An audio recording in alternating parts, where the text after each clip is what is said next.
Hello అండి. ఈరోజు కేసరి పూర్ణాలు చేస్తున్నాను. వెంకటేశ్వర స్వామికి నైవేద్యం.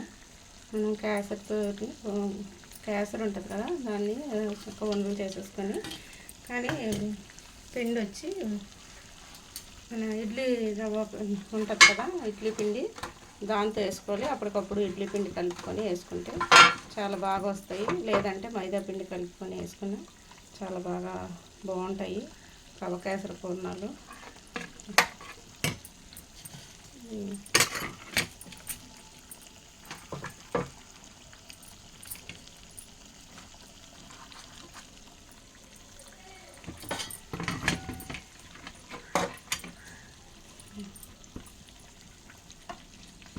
ప్రతి శనివారం వెంకటేశ్వర స్వామి నైవేద్యం పెడతాను కదా, చిన్న కళలు వేసాను చూడండి.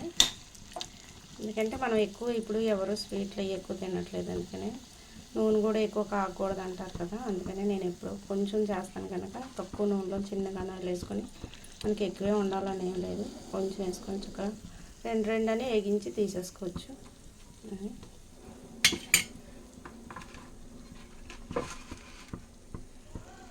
ఇవ్వండి, ఈరోజు శనివారం వెంకటేశ్వర స్వామికి ఇది నైవేద్యం.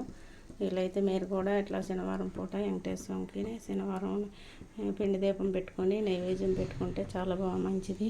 నైవేద్యం ఏదో స్వీట్ మనకు ఉన్నదే, మనకేముంటుంది, ఆయన ఏమిస్తే అది మనం పెడతాము. అది చూసి మీరు కూడా ఒకసారి ఇట్లా ట్రై చేయండి. మనం ఏం పెట్టినా ఆయనకి ఇదే చక్కగా స్వీకరిస్తారు తండ్రి. మనం ఏం చేసుకున్నా, అన్నమైనా సరే కొంచెం పంచదార వేసి నెయ్యి వేసి పెట్టవచ్చు. ఏదైనా మహా నైవేద్యం ఆయనకి, ఆయన ఇచ్చిందే ఆయనకి పెడుతున్నాం మనం. కలియుగంలోని ప్రత్యక్ష పరమాత్ముడు అయిన మనతో అందరితో పాటు ఉంటారు వెంకటేశ్వర స్వామి. అందుకని మనం ఏం చేసుకున్నా ఆయనకి నైవేద్యం పెట్టడం చాలా మంచిది.